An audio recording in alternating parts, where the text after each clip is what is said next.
ओम क्रिया बाबाजी महा ओम श्री मातृ नमः। नमस्ते मित्रों, श्री विद्यापीठम में आप सभी साधुओं का स्वागत है। आज के लेक्चर का विषय है कुल देवी बंधन में जाना मतलब होता क्या है। आप देखिए, आप में से बहुत सारे लोग जब आपको फाइनेंशियली या जो भी कोई भौतिक शारीरिक करियर में शैक्षणिक दृष्टि से प्रॉब्लम आता है तब आप ज्योतिषों के पास जाते हैं, किसी माता देवी की सवारी आती है वहां पे जाते हैं, या किसी को प्रश्न पूछने के लिए किसी देवता के पास जाते हैं, तब वहां पर आपको सलाह दी जाती है कि आपकी कुल देवी बंधन में है।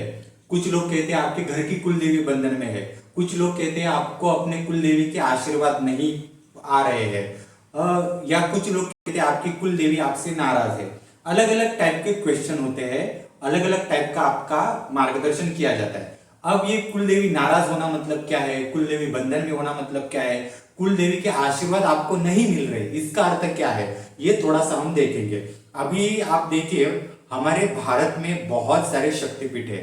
हर देवी जो है, मतलब आप हिमाचल प्रदेश की जो जम्मू कश्मीर की वैष्णो देवी ले लीजिए, या कांगड़ा की चामुंडा ज्वालामुखी है वो ले लीजिए, फिर विंध्याचल वासिनी देवी है वो ले लीजिए। हमारे महाराष्ट्र में रेणुका, तुलजा भवानी, सप्तशृंगी है, कोल्हापुर की महालक्ष्मी है। ये सारे जो देवियां है, ये हिंदू धर्म में बहुत सारे जनजाति की कुल देवियां है। आप कल्पना कर लीजिए कि मुझे अगर किसने कहा कि आपकी कुल देवी बंधन में है और मेरी कुल देवी कोल्हापुर की महालक्ष्मी है, तो क्या कोल्हापुर की महालक्ष्मी बंधन में, ऐसा इसका अर्थ होता है। अगर कोल्हापुर की महालक्ष्मी बंधन में है तो उसकी बहुत सारे लोग उपासना करते हैं, वो बहुत सारे जनजाति की कुल देवी है।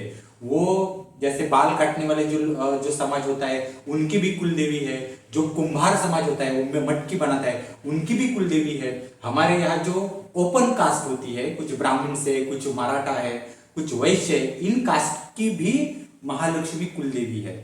मतलब अगर मुझे किसी ने बताया कि तुम्हारी कुल देवी बंधन में है और मेरी महालक्ष्मी कुल देवी है, तो ये सारे जो लोग हैं, सारे जो समुदाय है, इनकी भी कुल देवी एक ही है, तो वो भी बंधन में है। नहीं मित्रों, ये इस तरह से नहीं होता।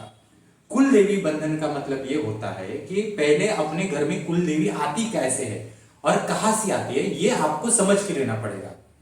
ये बहुत सारे जो अंदर के विषय है ना, इसके बारे में कोई कुछ नहीं बताता। लोगों को जीवन में फाइनेंशियली, आरोग्य से संबंधित प्रॉब्लम आते हैं, शैक्षणिक प्रॉब्लम आते हैं, वैवाहिक सुख ठीक से नहीं मिल पाता, या फिर आपकी शादी गलत जगह पे हो जाती है, एजुकेशन आपका अच्छा है पर नौकरी नहीं मिल पा रही है, बहुत सारी चीजें होती है। और ये प्रॉब्लम सॉल्व करने के लिए लोग गलत जगहों पे ज्यादा चले जाते हैं, और लोगों को ऐसा लगता है कि मेरे प्रॉब्लम सॉल्व करने के लिए मैं क्रिया योग करने जाऊंगा, मैं कुंडलिनी जागरण करने के लिए जाऊंगा। कुछ लोग किसी महाविद्या को पकड़ के जाप करने के लिए जाते हैं। मित्रों, आपके जो बेसिक घर के प्रॉब्लम्स होते हैं, कुल देवी का बंधन बिंधन जैसे प्रॉब्लम होते हैं, इसे सॉल्व करने के लिए बगलामुखी, महाकाली, श्री विद्या, घर में श्री यंत्र रखने से ये प्रॉब्लम सॉल्व नहीं होते।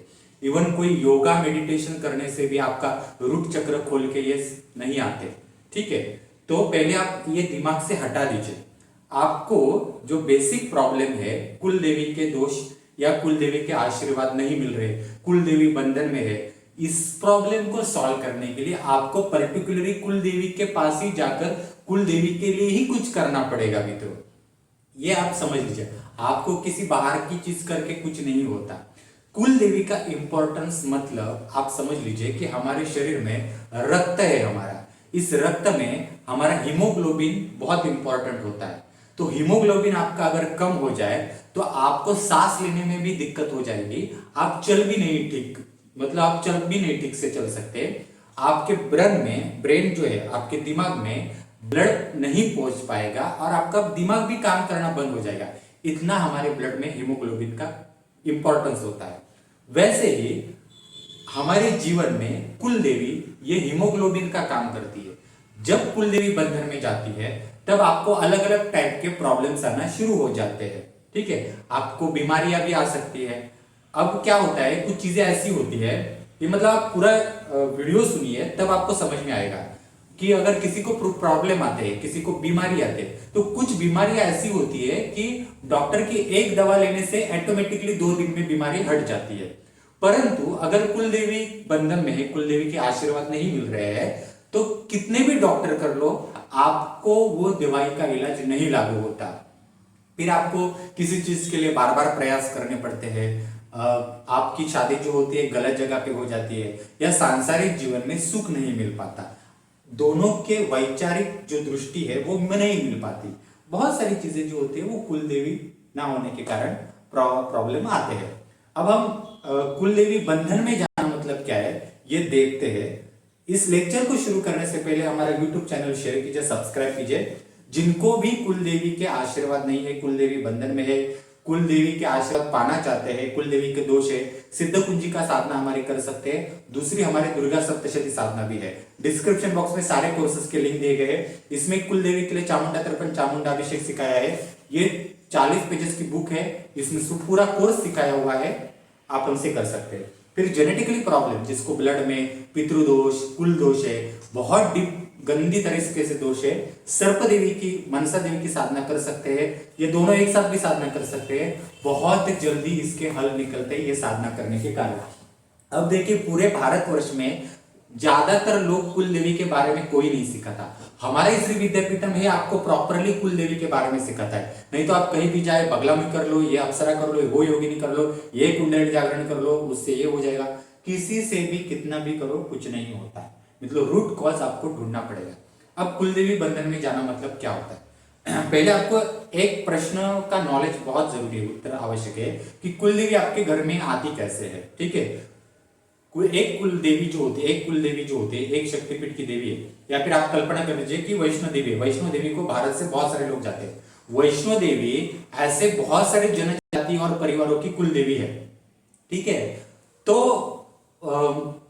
फिर मेरे परिवार में और किसी दूसरे परिवार में उस कुल देवी की डिफरेंस क्या बनता है, फर्क क्या बनता है, ये बहुत इंपॉर्टेंट है। ठीक है, अगर आप कल्पना कर लीजिए कि 4 लोग हैं, 4 लोगों की कुल देवी वैष्णो देवी है, हाँ, तो फिर 4 लोग जो है वो चारों परिवार अमीर होना चाहिए थे, परंतु 4 में से 2 परिवार अमीर है और 2 गरीब है। फिर कुल देवी एक होने का मकसद क्या है? फिर कुल देवी कहाँ कम पड़ रही है दोनों चारों परिवारों को, ये भी क्वेश्चन आता है। कभी आपने इसका सुना है क्या? अभी आप महाराष्ट्र में आइए हमारे, तो अभी कोल्हापुर की महालक्ष्मी है, भवानी देवी है, कितने परिवारों की कुल देवी है। ठीक है, तो सारे परिवार जो है उनमें बौद्धिक दृष्टि, पैसे की दृष्टि, समानता आनी चाहिए, परंतु कहाँ समानता है? समानता नहीं है। तो पहले कुल देवी अपने घर में आती कहां से वो देखना पड़ेगा। हमारे कुल में हमारे जो पूर्वज होते हैं 10, 15, 20, 25 पीढ़ी पहले, किसी पूर्वज ने अपना परिवार आगे चलाने के लिए और उस परिवार में खुशहाली, आर्थिक सुबत्ता, पारिवारिक सुबत्ता, फैमिली अच्छी हो, उसका बैकग्राउंड अच्छा हो, एक मतलब आगे बढ़े, ये फैमिली अच्छी से आगे बढ़े, उसको प्रसिद्धि मिले, ये सारी चीजें, उसकी जमीन जायदाद अच्छी हो, इसके लिए जो पूर्वज होता है हमारा, वो पूर्वज कोई एक कुल देवी, कोई शक्तिपीठ है, मतलब हमारे अगर पूर्वज है तो हमारे पूर्वज अगर वैष्णो देवी को चले गए तो वैष्णो देवी को बोलकर उससे मांग कर लाते कि हम तुम्हारा, हमारे परिवार में, परिवार मतलब कुल में, हम तुम्हारा पूजा करेंगे और हमारे आज से हमारे कुल की देवी तुम, मतलब हमारे परिवार की देवी तुम, इसको हम हमारे घर में स्थापित कर रहे हैं। फिर उसके कुछ रिचुअल्स होते हैं, कुछ रेगुलर कुछ चीजें होती है, सेवा करना, ये फिर आगे आगे चलती है। ठीक है, अब क्या है, इतने पीढ़ियों से कुल देवी आती है इस तरह से, फिर घर में ये देवी का कुछ पत्थर के रूप में, कुछ चीजों में सुपारी के रूप में आती है, कोई मूर्ति के रूप में कोई करता है, कोई जो होता है किसी का सिक्के के ऊपर कुछ ड्राइंग करके, चांदी या स्वर्ण सिक्का, ये होता है। कोई परिवार होते हैं ऐसे देवी को बुलाकर गांव में मंदिर बनवाते हैं, क्योंकि परिवार बहुत बड़ा होता है। ठीक है, इस प्रकार से सेवा करते हैं। ऐसे अलग अलग टाइप से परिवारों में सेवा होती है। अब वह परिवार जैसे जैसे उस देवी की सेवा करता है तो देवी के पास वो एनर्जी तैयार होती है। वो एनर्जी तैयार होती है, वो एनर्जी डायरेक्टली मेन देवी के पास नहीं जाती है। मेन देवी का एक हिस्सा जो है वो आपके कुल में आता है, और आप जैसे जैसे सेवा करके उसका वो पुण्य तैयार होता है, उसको बोलते हैं कुल देवी के आशीर्वाद जो आपके कुल में तैयार हो चुके हैं। ये कुल देवी के जो आशीर्वाद आपके घर में तैयार हो चुके हैं, वही आशीर्वाद नेक्स्ट नेक्स्ट जनरेशन जो आने वाली पीढ़ी है इनको काम आती है। ठीक है। फिर क्या होता है कि 10-15 पीढ़ी में आप देखिए बहुत सारे ब्रिटिशों ने आक्रमण किया, मुसलमानों ने आक्रमण किया, जिसके कारण लोग यहाँ वहां फैल गए। बहुत सारे लोगों को कुल देवी का आता पता नहीं है, वो संस्कार ही भूल गए। कुछ लोगों ने जिनको पता है क्या करना है और कैसे रखना है, उन्होंने वो रखा। ठीक है। परंतु आज देखिए नॉर्थ इंडिया में आप जाएंगे ना, 60-70% लोगों को कुल देवी होती क्या है वही पता नहीं, क्या करना है वही पता नहीं। कुल देवी रही साइड में, कुछ करने के लिए तीसरे ही भगवान का करने के लिए चले जाते हैं। तो कुल देवी बंधन में जाना मतलब क्या है कि आपको आपके पीढ़ी से जो कुल देवी के आशीर्वाद आ रहे थे तो वो बंद हो चुके हैं। वो बंद इसलिए हुए कि आपके पूर्वजों ने, आपके माता पिता, उनके माता पिता, इन्होंने उस कुल देवी के लिए कुछ किया ही नहीं, तो वो गैप आ गई और आशीर्वाद बंद हो गए। कुछ ऐसे भी चीजें होती है कि आप में से कुछ बोलेंगे कि मेरे माता पिता ने कुल देवी का बहुत किया है, मेरे नाना नानी ने कुल देवी का बहुत किया है, फिर मेरी परिस्थिति ऐसी क्यों है। तो मित्रों कभी कभी क्या होता है कि जो कुल देवी के आशीर्वाद होते हैं, कोई ब्लैक मैजिक करता है। ठीक है। काला जादू, मुस्लिमों का काला जादू होता है, बंगाली काला जादू होता है, वो अलग अलग टाइप के काला जादू होते हैं। ये काला जादू करके भी कुल देवी बंधन में डालते हैं। अब मित्रों ये काला जादू जो कुल देवी के बंधन में डालते हैं, ये सीधा जो वैष्णो देवी अगर कुल देवी है तो वैष्णो देवी के ऊपर नहीं करके डालेंगे। वैष्णो देवी के ऊपर कैसे कुल देवी के लिए बंधन में डालेंगे, वो ऐसा नहीं होता। आपका पर्टिकुलर जो परिवार है उसमें जो सालाना इतने पीढ़ियों से जो कुल देवी के एनर्जी इकट्ठा हो चुकी है, उस एनर्जी में और आप में एक बैरिकेड तैयार करते हैं। ठीक है। तो वो जो बैरिकेड तैयार होता है ना, उसको कहते हैं कुल देवी बंधन में डालना। तो एक्चुअली वो कुल देवी बंधन में ही डालते हैं, आपको बंधन में डालते हैं। आपके शरीर में जो कुल देवी से पीढ़ियों से जो आशीर्वाद, ऊर्जा आपके काम के लिए आ रही है, उसको वो ब्लॉक कर देते हैं बीच में। ठीक है। इसको कहते हैं कुल देवी बंधन में डालना। तो आप सोचेंगे कि कुल देवी अगर आपके और कुल देवी के बीच में अगर ऐसा ब्लैक मैजिक, काला जादू किसने किया है, तो कुल देवी ये छुड़ा नहीं सकती क्या। तो मित्रों कुल देवी जो होती है आपके परिवार की, वो अपने ताकत से आपके ऊपर का जो बंधन है वो तोड़ सकती है। परंतु मोस्ट ऑफ द बहुत जगहों पर, बहुत परिवारों में ये नहीं होता। तो ये क्यों नहीं होता? क्योंकि आप में से कोई ऐसे पूर्वज होते हैं या आपके माता पिता या उनके माता पिता कि आप अपने कुल देवी के लिए प्रॉपरली कुछ नहीं करते, दान धर्म नहीं करते। आप देखिए आप में से कितने सारे लोग हैं कि जिनके पास माता पिता, उनके माता पिता पैसा बहुत आया था, परंतु जो पैसा आया था उसमें से 5% भी जो है दान अपने कुल देवी के लिए नहीं किया। लोग जो है 10-10 सालों तक अपने कुल देवी के लिए नहीं जाते। तो ये तो मानपान छोड़ ही दो, लोग अपने घर में कोई ब्राह्मण भोज नहीं खिलाते, कोई गरीब होते उनको कोई दान धर्म नहीं करते, घर में ब्राह्मणों को बुलाकर कुल देवी के लिए नौ चंडी करनी है, शतचंडी करनी है, पाठ कर रहे हैं दुर्गा सप्तशती के, तो ये सारी चीजें नहीं करते। आप जो कमा रहे हैं उसमें से थोड़ा सा हिस्सा अपने आपके घर के कुल देवी के लिए आप दे ही नहीं रहे हैं। तो ये जो पुण्य आपके पूर्वजों ने उठाया ही नहीं है, वो पुण्य ही आपके इसमें नहीं है, तो ये पुण्य ना होने के कारण खुद कुल देवी आपके लिए कुछ नहीं करती। इसलिए फिर आपको कोई कुल देवी का करना पड़ता है या फिर कोई देवता का मार्गदर्शन लेना पड़ता है कि जो आप और कुल देवी में मध्यस्थी हो सके। बहुत सारी चीजें यहाँ पर होती है। तो कुल देवी बंधन में जाना मतलब डायरेक्टली वैष्णो देवी या किसी की कुल देवी बंधन में जाना नहीं होता। आपके परिवार में जो पूर्वजों ने कुल देवी के सेवा करके जो आशीर्वाद इकट्ठा किए थे, उसके बीच में और आपके बीच में एक एनर्जी, ब्लैक मैजिक से कोई एनर्जी खड़ी करता है और वो एनर्जी जो होती है वो आशीर्वाद आप तक पहुंचा नहीं देती। ठीक है। ये भी एक प्रकार होता है। दूसरा एक प्रकार होता है कि कुल देवी के आशीर्वाद ना मिलना। कुल देवी के आशीर्वाद ना मिलने में ये भी दिक्कतें होती है कि किसी ने ब्लैक मैजिक करना चाहिए, इसकी जरूरत नहीं पड़ती। पीढ़ियों से किसी ने कुल देवी के गया ही नहीं है, दान धर्म ही नहीं किया, ऐसे बहुत सारी चीजें होती है। फिर कुल देवी हो जाती है नाराज ठीक है। अगर कुल देवी नाराज हो गई, फिर आपके जाति के अनुसार, उपजाति के अनुसार कुछ परंपराएं होती है फैमिली की, वो करनी होती, वो नहीं की है तो भी प्रॉब्लम तैयार होते हैं, कुल देवी नाराज होते हैं। इसके लिए ब्लैक मैजिक की जरूरत नहीं पड़ती, इसको कुल देवी बंधन में जाना नहीं कहते।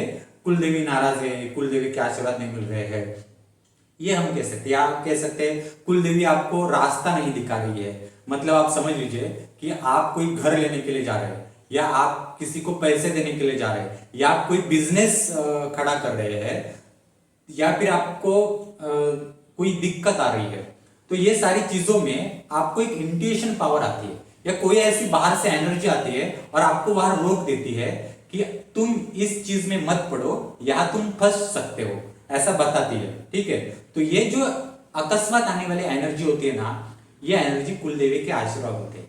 ये जब बंद हो जाते हैं ना, तब आप किसी को पैसे देकर फंसते हो, किसी प्रॉब्लम में आ जाते हो, ये सारी चीजें हो जाती है मित्रों। ठीक है, फिर कुल देवी के अगर आशीर्वाद नहीं है, पितरों के भी आशीर्वाद नहीं है, फिर बीमारियां लगती है, फिर एक से दूसरे से ऐसा होता है। अब देखो मित्रों, कुल देवी सिर्फ हिंदू समाज में ही नहीं होती, जैन में और सिंधियों में भी कुल देवियां होती है। सिर्फ जैन में बहुत कम कम्युनिटी है जिनको कुल देवियां पता है, बहुत सारे लोगों को कुल देवियां पता नहीं है। कुल देवी पता ना होना, कुल देवी की सेवा ना करना, उसके कारण आपने जो कितनी भी किसी भी देवता की उपासना करो, साधना करो, श्री विद्या की साधना करो, बगलामुखी की साधना करो, आप 12 ज्योतिर्लिंग करने के लिए जाओ, इन सारी चीजों से कुछ भी नहीं होता। आप कितना भी कुंडलिनी जागरण करो, कितना भी रूट चक्र ऊपर उठाओ, ऐसे सब कुछ नहीं होता मित्रों, ये सारे भ्रामक कल्पनाएं हैं। तो जिनको भी कुल देवी के आशीर्वाद बंधन होते हैं, फिर जिनको ये चाहिए, तो वो हमारा सिद्ध कुंज का साधना कर सकता है, ये मनसा देवी की साधना ये कर सकता है। ये सारे रिचुअल्स से आप थोड़ा उसके आशीर्वाद प्राप्त कर सकते हैं मित्र। ठीक है, तो आज का हमारा लेक्चर यही था कि कुल देवी के आशीर्वाद बंद होना मतलब क्या होता है। कुछ चीजें ऐसी होती है कि बहुत सारी, अगर किसी ने बहुत बड़े लेवल का काला जादू किया है या फिर बहुत सारा कोई आशीर्वाद ना मिलने में, कोई आपके कुल के ऊपर किसी के श्राप है। कभी कभी क्या होता है कि आपके परिवार में बहुत सारे बच्चे जो है जन्मता मार दिए हैं। मतलब किस किस परिवार में क्या होता था, अगर बच्ची ने जन्म लिया है तो बच्ची को क्या कर देते थे, मार देते थे। कुछ ऐसे परिवार होते थे दहेज ना मिलने पर अपने बहू को मार देते थे। कुछ ऐसे होते थे कि अपने बच्ची को ऐसे गलत जगह पर शादी करवा देते थे कि एक बार इससे छुटकारा हो जाए। परंतु ऐसी लड़की जब किसी मायके में चली जाए, ससुराल चली जाती है, तो वहां सुखी नहीं रहती। फिर अगर वहां पर सुखी नहीं रही, उसकी डेथ हो गई, उसको मार डाला, पहले ये होता था, तो वो दोष देती है। तब अगर आपके परिवार में इस टाइप के स्त्री दोष एक लिमिट से ज्यादा हो गए हैं, तो स्त्री के श्राप अगर एक लिमिट से ज्यादा हो चुके हैं, तो भी कुल देवी आपको सपोर्ट नहीं करती। और इसका प्रॉब्लम जेनेटिकली क्या होता है, आपकी पीढ़ी में आता है। तो क्या होता है कि आपकी शादी ठीक से नहीं हो पाती, वैवाहिक सुख ठीक से नहीं हो पाता, फिर डाइवोर्स हो जाते हैं, मन जो होते मन मुटाव होना शुरू हो जाते हैं। ठीक है, फिर क्या होता है कि आजकल आप देख रहे हैं ना, जो अफेयर्स होते हैं लोगों के, बच्चों के, तो ये सारी गलत चीजें होना शुरू हो जाती है। क्योंकि कुल देवी मतलब मैंने बोला ना, कुल देवी मतलब आपका ब्लड, जेनेटिकली आपको आशीर्वाद नहीं आते, तो कुल देवी आपको वो बुद्धि नहीं देते कि सही क्या है गलत क्या है, आपको समझ नहीं थी। लोगों के पास पैसा है, कुछ लोगों के पास पैसा है, पर पैसा होना इसका मतलब ये नहीं कि कुल देवी के आशीर्वाद आपको है। अभी आप कुछ दिन पहले देखे, पिछले महीने, कि पुणे में बहुत बड़ा एक्सीडेंट हुआ। ठीक है, अब देखिए इतना पैसा उनके पास है, इतना पैसा इनके पास है, पैसा होने के बावजूद भी अचानक से एक्सीडेंट हुआ। क्यों हुआ? क्योंकि पाप जब बढ़ जाता है, तब वो पाप जो होता है, तब कोई भी आशीर्वाद किसी काम के नहीं आते। और ये सारी चीजें अचानक से ऐसे हो जाते हैं कि एक बच्चे के कारण पूरा का पूरा परिवार जो होता है वो प्रॉब्लम में आ जाता है मित्रों। ये कुल देवी के आशीर्वाद होना बहुत इंपॉर्टेंट है मित्रों। कुल देवी के आशीर्वाद के बिना कोई भी साधना फलित नहीं होती मित्रों। तो आज मित्रों इतना ही। हमारा यूट्यूब चैनल शेयर कीजिए, सब्सक्राइब कीजिए।